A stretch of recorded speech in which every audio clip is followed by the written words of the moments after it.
नमः संस्कृताय। मेरे प्यारे बच्चों, आज संस्कृत की छठी क्लास है। आइए हम लोग भारतीय संस्कारा के बारे में पढ़ते हैं। भारतीय संस्कारा अर्थात भारतीयों का संस्कार। भारतीय संस्कृते अन्यतमं वैशिष्ट्य विद्यते यत् जीवने इह समये समये संस्कारा अनुष्ठिता भवन्ति। भारतीय संस्कृति अन्यतमम यानी एक वैशिष्ट है। भारतीय जो संस्कृति है एक विशिष्ट संस्कृति है। यहाँ जीवन यानी कि जीवन में यह समय समय पर संस्कार किए जाते हैं, संस्कार के अनुष्ठिता किए जाते हैं। अद्य संस्कार शब्द सीमितो व्यंग रूप प्रयुज्यते। आजकल संस्कार शब्द जो है सीमित हो गया है, यानी कि एक व्यंग्यात्मक रूप हो गया है। संस्कार नाम का जो महत्व है वो खत्म होते जा रहा है, समाप्ति की ओर बढ़ते जा रहा है। इसलिए कवि कहते हैं कि यद्य संस्कार शब्द, आजकल संस्कार शब्द जो है सीमित होता जा रहा है। यह एक व्यंग के रूप में होते प्रयुज्यते, व्यंग के रूप में प्रयुक्त होने लगा है। किंतु संस्कृते रूपकम संस्कृते उपकरणम इदम भारतस्य व्यक्तित्वम रचयति। जो संस्कृति है हम लोगों का, भारतीय संस्कृति, वो भारत के व्यक्तित्व को रचना करता है कि कैसी हमारी भारत भूमि है। विदेशे निवसन्तो भारतीया संस्कारान प्रति उन्मुखा जिज्ञासावश्च। जो विदेशे निवसन्तो, जो हमारे भारतीय विदेशों में रहते हैं, उनको हमेशा एक जिज्ञासा रहती है भारतीय संस्कार के प्रति। पाठे अस्मिन्, इस पाठ में तेषां संस्काराणां संक्षिप्तः परिचयो महत्वं च निरूपितम्। इस पाठ में संस्कार के बारे में संक्षिप्त रूप में परिचय दिया गया है। आइए अब हम लोग पाठ्य पुस्तक में प्रवेश करें कि क्या संस्कार दिया है, कितने संस्कार होते हैं, उन सब के बारे में पढ़ें। भारतीय जीवने प्राचीन कालतः संस्कारा महत्वम धारयन्, यानी कि प्राचीन ही काल से संस्कार जो है महत्व धारण किए हुए हैं। प्राचीन संस्कृते अभिज्ञानम संस्कारेभ्यो जायते। हमारी जो प्राचीन संस्कृति है वो संस्कार के द्वारा ही जाना जाता है। अत्र ऋषीणाम कल्पना आसीत् यत् जीवनस्य सर्वेषु मुख्य अवसरेषु वेद मंत्राणां पाठ, वरिष्ठानां आशीर्वाद, होम, परिवार सदस्यानां सम्मेलनम च भवेत्।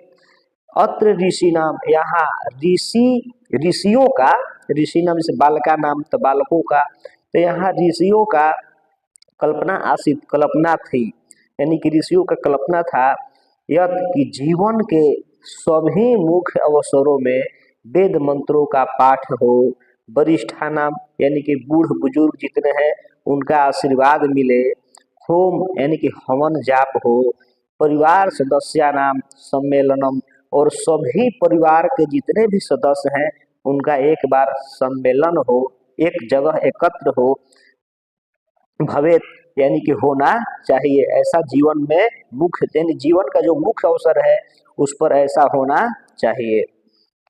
तत्सर्वम संस्काराणाम अनुष्ठिने संभवति। तत्सर्वम, तब ये सभी जो है वो संस्काराणाम, संस्कार अनुष्ठाने संभवति, ये संस्कार जो है सभी कोई ना कोई जब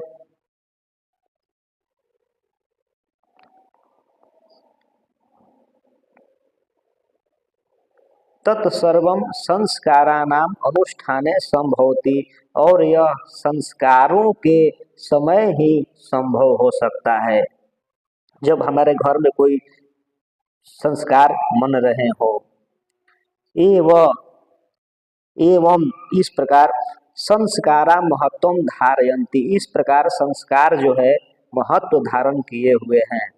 किंच संस्कार तत्सर्वम संस्कारानाम अनुष्ठाने संभवति, और यह संस्कारों के समय ही संभव हो सकता है।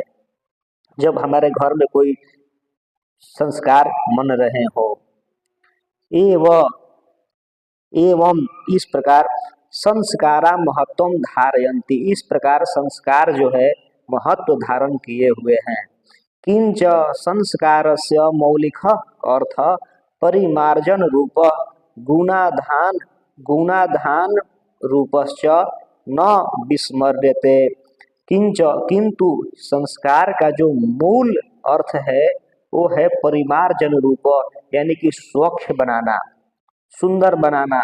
गुण अधान रूप, गुणों का ध्यान करना, गुण को अपनाना। न विस्मरते, यह विस्मरण लायक नहीं है। अतः संस्कारा मानवस्य क्रमशः परिमार्जने दोषापनयने गुण आधाने च योगदानम कुर्वन्ति। इस प्रकार संस्कार जो है मानव के क्रमशः परिमार्जने यानी कि परिमार्जने यानी कि स्वच्छ बनाना, दोषापनयने यानी कि दोष को हटाकर, और गुण धाने गुण को अपनाकर जो मानव जीवन है उसको क्या करना, स्वच्छ बनाना। ये योगदान संस्कार करते हैं। संस्कार पर कहा गया है कि यदि संस्कार से हटकर विद्या होती है तो विद्या हानिकारक होती है। संस्कार रहित जो विद्या हो वो लाभ नहीं पहुंचाएगी, जब भी पहुंचाएगी हानि ही पहुंचाएगी।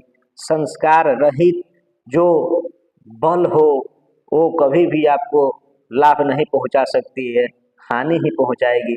संस्कार रहित यदि शक्ति आ जाए तो हमेशा विनाशकारी ही होगी। एक कहा गया है श्लोक संस्कृत में, विद्या विवादाय धनम मदाय शक्ति परेशान परपीडनाय खलस्य साधु विपरीतमेतद् ज्ञानाय दानाय च रक्षणाय। कहने का मतलब कि विद्या विवादाय, यदि खल दुष्ट के पास विद्या आती है तो विवाद का कारण हो जाता है। वो अपने ही परिवार में राजनीतिक रच देता है, जिससे पूरा परिवार अग्नि में झुलस जाता है। तो विद्या विवादाय धनम मदाय, और जो धन की प्राप्ति होती है संस्कार रहित, जिसमें संस्कार न नाम की चीज न हो और धन की प्राप्ति हो जाए तो वो भी विनाशकारी ही हो जाती है। विद्या विवादाय धनम मदाय, वो मद में चूर हो जाता है। और शक्ति परेशान परपीडनाय, यदि शक्ति भी आ जाए अशिक्षित के पास, जिसके पास कोई संस्कार न हो, तो वो भी विनाश की ओर ले जाती है। जैसे रावण का संपूर्ण विनाश हो गया, उसके पास सभी था, विद्या था, धन था, शक्ति था, लेकिन उसमें क्या था, नहीं था, संस्कार नहीं था। यदि संस्कार होता तो पर स्त्री को अपने यहाँ चुरा कर नहीं लाता। तो इस प्रकार बच्चों, संस्कार रहित नहीं, शिक्षा हो, धन हो या शक्ति हो, संस्कार सहित होना चाहिए। यही है कि विपरीत में तद, यदि खलस साधो, यही साधो के पास आ जाता है तो यही विद्या जो है क्या किस में काम करता है, विद्या दानाय यानी कि विद्या का ज्ञान देने के लिए करता है। और धन हो तो दान देने के लिए काम में आता है। और यदि शक्ति आ जाए तो फिर वो दूसरों को रक्षणाय यानी कि दूसरे की रक्षा के लिए होता है। यही है शिक्षा यानी कि संस्कार रहित और संस्कार सहित में अंतर। तो इस प्रकार आइए बच्चों, संस्कार के बारे में हम लोग पढ़ते हैं कि संस्कार हमारा कितना शास्त्रों में दिया गया है, कितने शास्त्रों में वर्णन किए गए हैं। संस्कारा प्रायेण पंच विद्या संति, संस्कार को प्रायः 5 भागों में बांटा गया है। जन्म पूर्व त्रय, शैशवा षट, शैक्षणिका पंच, गृहस्थ संस्कार एक, विवाह रूप एक मरणोत्तर संस्कार एक, यानी कि 5 भागों में बांट दिया गया है, जिसमें कि एक है जन्म के पूर्व। जन्म के पूर्व कितने संस्कार? 3। शैशवा दूसरा हो गया कौन सा विद्या संस्कार? शैशव, यानी कि जब हम लोग शिशु होते हैं तो उसमें 6 यानी 6 को संस्कार मनाया जाता है। और शैक्षणिका जब पढ़ने जाते हैं तो वहां पर कितने संस्कार? 5। गृहस्थ संस्कार कितना है? 1, जो कि विवाह के रूप में है। और अंत्येष्टि संस्कार जो कि मरणोपरांत है। इस प्रकार 5 प्रकार के संस्कार है, और पांचों में मिलाकर यानी कि जन्म के पूर्व 3 और शैशव के बाद 6 यानी 6 3 9 और शैक्षणिका में 5, 9 5 14, एक गृहस्थ संस्कार यानी विवाह 15 और एक मरणोपरांत यानी 16। इस प्रकार हमारा टोटल 16 संस्कार हुए। एवं 16 संस्कारा भवन्ति, इस प्रकार 16 संस्कार होते हैं। जन्म पूर्व संस्कारेषु गर्भाधान, जन्म के पहले जो संस्कार होता है वो होता है गर्भाधान। अब आइए हम आपको गर्भाधान के बारे में समझाते हैं। जब शादी करके आता है कोई भी लड़का पक्ष तो द्वार छेकाई होता है, उसी प्रकार चौठारी होता है। तो उसमें बहुत सारी प्रक्रिया है, यानी कि जब पति और पत्नी शारीरिक संबंध बनाते हैं उससे पहले कुछ संस्कार होते हैं, तो में अनुष्ठान किया जाता है कि जब पहला मिलन हो तो जो बच्चे का निर्माण हो तो अच्छा हो, तो वही है पहला गर्भाधान। दूसरा है पुंसवन, सीमंतो नयनम चैति त्रयो भवन्ति, दूसरा है पुंसवन। और तीसरा सीमंतो नयन। तो पुंसवन है जब बच्चा गर्भ में रहता है, जब माता गर्भवती हो जाती है तो उसके 3 महीने बाद मनाया जाता है पुंसवन। और उसके बाद जब पुंसवन के 3 महीना बाद सीमंतो नयन। सीमंतो नयन यानी कि जब 6ठा महीना जब चलने लगता है तो 6ठा से 7वां के महीने के बीच में सीमंतो नयन मनाते हैं। इसी संस्कार को हम लोग गोद भराई रस्म कहते हैं। इसी संस्कार को हम लोग गोद भराई रस्म कहते हैं। और इस मतलब संस्कार को इसलिए मनाया जाता है ताकि गर्भ में जो बच्चा पल रहा है वो अच्छे हो और गर्भपात न हो। जब महीना चलता है 6 से लेकर 7 8, वो गर्भपात होने की संभावना बहुत अत्यधिक हो जाती है। तो बच्चे की सुरक्षा के लिए और माता को प्रसन्न रखने के लिए ये संस्कार मनाए जाते हैं। और पुंसवन जो मनाए जाते हैं 3 महीने पर, उसमें बच्चे के संस्कार विकसित होने के लिए मनाया जाता है। 3 महीना का जब बच्चा हो जाता है तो उसको शारीरिक और मानसिक विकास होने लगती है, तो वहीं से संस्कार डालने के लिए पुंसवन मनाया जाता है। और सीमंतो नयन बच्चे की गर्भ की रक्षा करने के लिए और माता को प्रसन्न होने को रखने के लिए मनाया जाता है। आइए आगे। अत्र यहाँ गर्भ रक्षा गर्भस्थस्य संस्कार रोपणम गर्भवती प्रसन्नता चैति प्रयोजनम कल्पितम अस्ति, यानी कि जो पहला है वो गर्भ रक्षा के लिए, फिर गर्भस्थस्य संस्कार रोपणम जो पुंसवन है वो गर्भ में संस्कार के लिए, और गर्भवती प्रसन्नता जो सीमंतो नयन है वो गर्भवती को प्रसन्न रखने के लिए मनाया जाता है। शैशव संस्कारेषु जात कर्म नामकरणम निष्क्रमणम अन्नप्राशनम चूड़ाकर्म कर्ण भेद चैति क्रमशो भवन्ति, जो शैशव काल में मनाया जाता है, यानी कि बच्चा जब जन्म लेता है माता के गर्भ से जब बाहर आता है तो वो सब 6 संस्कार मनाया जाता है। जन्म से पहले 3, जन्म के बाद पुनः 6। पहला जब बच्चा धरती पर गिरता है तो वहीं उसका एक संस्कार बन जाता है कि किस जाति का हो गया। यानी कि वो ब्राह्मण खानदान में पैदा हुआ बच्चा तो ब्राह्मण कहलाएगा, वैश्य घर में पैदा हुआ बच्चा तो वैश्य कहलाएगा, क्षत्रिय के घर में यदि पैदा हुआ तो बच्चा क्षत्रिय कहलाएगा। यानी कि जात कर्म जो है वो जन्म के साथ ही एक हो जाता है। उसके बाद नामकरण, उसके बाद पंडित जी आते हैं, बच्चे का कुंडली बनाते हैं और उस कुंडली में उसके ग्रह नक्षत्रों के अनुसार नामकरण रखा जाता है। फिर उसके बाद निष्क्रमण, यानी कि जब बच्चा 3-4 महीना का हो जाता है तो उसे घर से बाहर निकाला जाता है। उसके बाद अन्नप्राशन, यानी कि हम लोग कहते हैं जिसको मुंह जोठी, जब 6 महीना का लड़का हो जाता है तो उसको अन्नप्राशन यानी मुंह जोठी कराया जाता है। फिर उसके बाद चूड़ा कर्म, यानी कि 1 साल का लगभग होता है तो उसको बाल कटाई होता है, उसको बोलते हैं चूड़ा कर्म। फिर कर्ण भेदश्चैति क्रमशो भवन्ति, फिर उसके बाद कानों को भेदना यानी कि कान छेदना, कान छेदाई का भी एक रस्म होता है और बच्चों को सोने या तांबा का कुंडल पहनाया जाता था, वही होता है कर्ण भेदश्च इति यानी कर्ण भेद। उसके बाद बच्चों शिक्षा संस्कारेषु अक्षर आरंभ उपनयनम वेद आरंभ केशांत समावर्तन चैति संस्कारा प्रकल्पिता।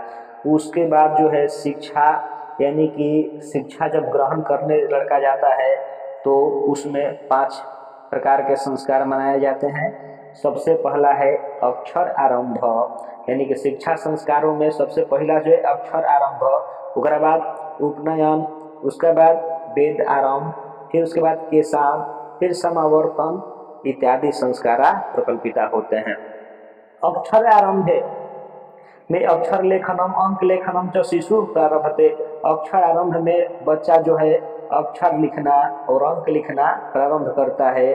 उपनयन संस्कारस्य अर्थ गुरुना शिष्यस्य स्वयं गुरे गृहे नयनम भवति, जो उपनयन संस्कार है वो गुरु के घर में शिष्य का जाना, यानी शिष्यों को स्वयं गुरु के घर जाकर जो शिक्षा ग्रहण करना होता है, तत्र शिष्य शिक्षा नियमा पालयतु धन अध्ययनम करोति, वही उपनयन है। यानी कि गुरु के घर में जाकर शिक्षा को ग्रहण करना, इसको कहते हैं उपनयन संस्कार। शिक्षा ग्रहण करने गुरु के आश्रम में ही जाते थे, जैसे कि भगवान राम कृष्ण ये भी पढ़ने जब गए थे तो गुरु के आश्रम में ही गए थे।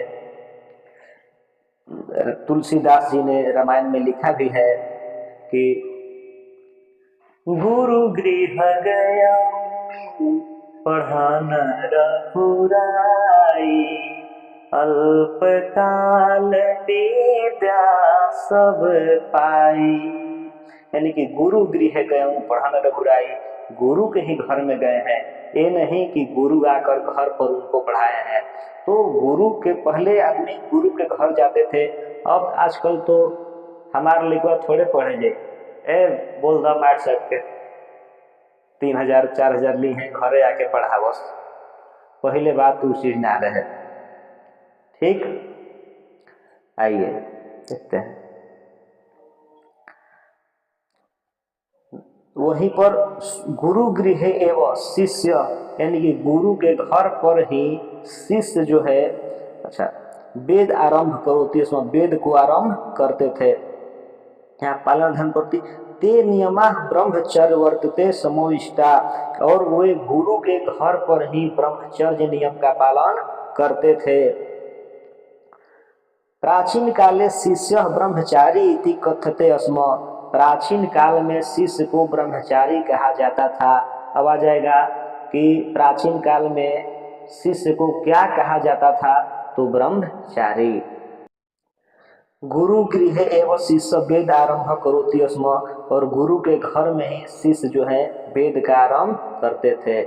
वेदा नाम महत्वम प्राचीन शिक्षायाम उत्कृष्टम मन्यते स्म, और वेद को जो वेद का आरंभ है वो वेदा नाम वेदानां महत्वम प्राचीन शिक्षायाम उत्कृष्टम मन्यते अस्म।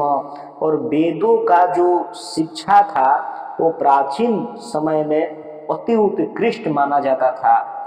ठीक, के शांत संस्कारे गुरु गृहे एवं शिष्य से प्रथमम क्षौर कर्मम भवती। और जब बच्चा पढ़ने जाता था तो वहाँ गुरु जी के यहाँ सबसे पहले केस को क्या करते थे, यानी बाल छिलवाते थे, बाल को कटवाते थे। तो ही के शांत संस्कारे गुरु गृह एवं शिष्य से प्रथम क्षौर कर्मम भवती स्म। पहला क्षौर कर्म होता था। अत्र गोदानम मुख्यम कर्म, वहाँ यानी कि जब क्षौर कर्म होता था तो वहाँ गोदान मुख्य कर्म होता था। यानी कि जब बच्चे को मुंडन कराया जाता था तो उसमें गुरु को कुछ उपहार देना होता था, जिसमें कि गौदान प्रमुख था। अतः साहित्य ग्रंथेषु अस्य नामांतर गोदान संस्कारो अपि लभ्यते। इस प्रकार जो साहित्य ग्रंथ है उसमें के शांत संस्कार को गोदान संस्कार के रूप में भी जाना जाता है। समापवर्तन संस्कारे उद्देश्यम शिष्य गुरु गृहात गृहस्थ जीवने प्रवेश। और जो पांचवा संस्कार है समावर्तन, इसका अर्थ है, उद्देश्य है कि अब शिष्य का जो शिक्षा है वो पूर्ण हो चुकी और वो गुरु गृहात गुरु के घर से गृहस्थ जीवन में प्रवेश करने वाला होता है, तो उसको समावर्तन कहा जाता है।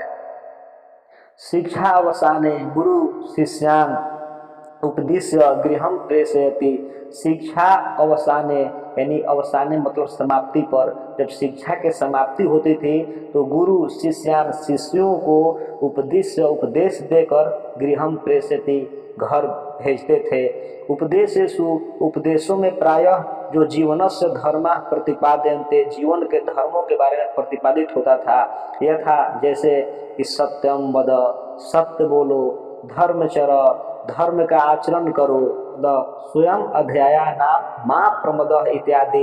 यानी कि अपने अध्ययन में, अपने स्वयं अध्ययन में, अपने जो स्वयं अध्ययन करते हो उसमें माँ प्रमद, आलस्य मत करो इत्यादि क्या दिए जाते थे। सत्य बोलो, धर्म चरो, धर्म का आचरण करो और हमेशा स्वाध्याय में लगे रहो, यानी कुछ न कुछ अपना पढ़ते रहो। तो ये सब उपदेश देकर गुरु जी है जो है बच्चों को घर भेजते थे। उसके बाद विवाह संस्कार पूर्वकम एवं मनुष्य वस्तुतो गृहस्थ जीवन प्रविशति। इस प्रकार जब विवाह संस्कार होता है तो उसके पूर्व ही, यानी विवाह संस्कार के बाद ही वस्तुतः जो वास्तविक है वो मनुष्य गृहस्थ जीवन में प्रवेश कर जाता है। विवाह पवित्र संस्कार मत, विवाह को एक पवित्र संस्कार माना जाता है। यत्र नाना विधानी कर्मकांडानि भवन्ति, यहाँ भिन्न भिन्न प्रकार के जो विधान होते हैं, कर्मकांड होते हैं। तेषु जिनमें वाग्दानम, मंडप निर्माणम, वधू गृहे पर पक्षस्य स्वागतम, वरबद्धो परस्परम निरीक्षणम, कन्यादानम, अग्नि स्थापनम, पाणी ग्रहणम, लाजा होम, सप्तपदी, सिंदूर दानम इत्यादि। यानी कि बहुत सारे विवाह में जो है बहुत सारे संस्कार मनाए जाते हैं और बहुत सारे कर्मकांड किए जाते हैं, जिनमें पहला है वाग्दानम। यानी कि वाग्दानम यानी कि वचन दान, यानी कि जिसको आजकल हम लोग मनाते हैं जैसे इंगेजमेंट, सगाई जिसको बोलते हैं, वही है वाग्दानम। जैसे उसी में तो बोलते हैं, यानी कि वचन का दान करते हैं कि छोड़ेंगे ना हम तेरा साथ हो साथी जन्म जन्म तक, तो वाग्दानम हुआ। मंडप निर्माणम, फिर उसके बाद जो लड़की का घर होता है वो मंडप का निर्माण होता है। ये वधू गृह है, यानी कि जो लड़की के घर में वर पक्ष लड़के के घर वाले का स्वागत। वरबद्धो परस्परम निरीक्षणम, यानी कि एक लड़के और लड़की एक दूसरे को परस्पर निरीक्षण करते हैं, देखते हैं। फिर कन्यादानम, उसके बाद पिताजी कन्यादान कर देते हैं, कहते हैं जा सिमरन जा, जी ले अपनी जिंदगी, तो कन्यादान। फिर उसके बाद अग्नि स्थापनम, यानी कि अग्नि का स्थापन, हवन। पानी ग्रहणम, उसके बाद जो लड़का होता है स्टेज पर अपनी होने वाली पत्नी का पहला बार हाथ पकड़ता है, उसी को बोलते हैं पानी ग्रहण करना। फिर लाजा होम, यानी कि हवन करना, और वो भी हवन किससे, धान की जो लावा होती है, धान भुना जाता है, होता है ना, गीत गाया जाता है ना कि लावा वाला, तो ही लावा धान का मतलब होता है, उस धान के लावा से होम यानी कि हवन होता है। फिर उसके बाद सप्तपदी यानी कि लड़का और लड़की 7 फेरे लगाते हैं। फिर उसके बाद सिंदूर दानम, अंत में सिंदूर दान करता है लड़का, इत्यादि इत्यादि। सर्वत्र समान रूपेण विवाह संस्कार प्रायेण आयोजनम भवति, यानी यह सभी जगह लगभग एक जैसे विवाह संस्कार मनाए जाते हैं, सभी जगह एक तरफ से आयोजन होता है। तदंतरम गर्भाधान आदय संस्कारा पुनरावर्तते जीवन चक्रम च भरति, यानी विवाह होता है, फिर उसके बाद वही गर्भाधान, पुंसवन, समंतोनयन, सब फिर वही पुनरावर्ती, इसी प्रकार जीवन चक्र चलते रहता है। पुनरपि जननम पुनरपि मरणम पुनरपि जननी जठरे शयनम, इसी प्रकार आवागमन लगा रहता है। मरणादंतरम अंत्येष्टि संस्कार, उसके बाद अंत में मर जाना है, जो अंत्येष्टि संस्कार अनुष्ठीयते, यानी कि मरने के बाद जो बाल बच्चे होते हैं वो आपको ले जाकर अंत्येष्टि संस्कार करते हैं, यानी आग में जला देते हैं, उसी को बोलते हैं अंत्येष्टि संस्कार। कहीं कहीं लोग दफना देते हैं, वही अंतिम संस्कार हुआ। एवं भारतीय जीवन दर्शन से महत्वपूर्णम अनुदानम संस्कार हेति, इस प्रकार भारतीय जीवन दर्शन का है महत्वपूर्ण अनुदान संस्कार देता है। इस प्रकार पाठ खत्म हुआ। तो संस्कार का बहुत महत्वपूर्ण भूमिका है। अब आइए हम लोग कुछ 1 नंबर का क्वेश्चन कर लेते हैं। चरित्र का निर्माण किससे होता है? संस्कारों से। शैशव संस्कार कितने हैं? 6। अंत्येष्टि संस्कार कब होता है? मरने के बाद। साहित्य ग्रंथों में केशांत संस्कार का नामांतरण क्या है? गोदान।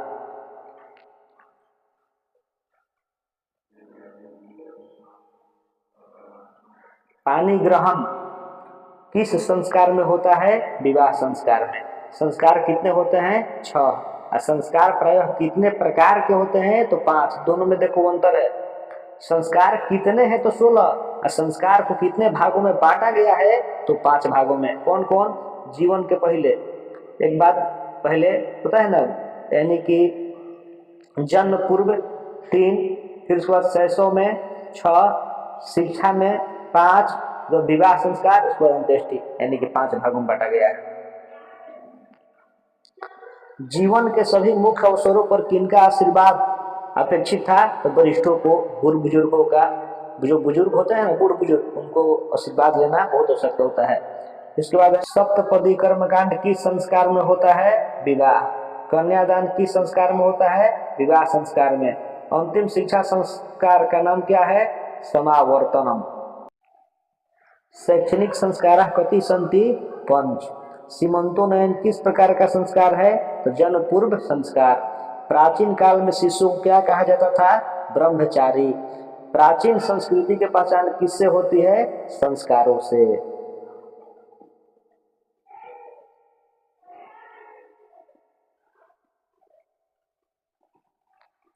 जन्म पूर्व कितने संस्कार हैं? 3।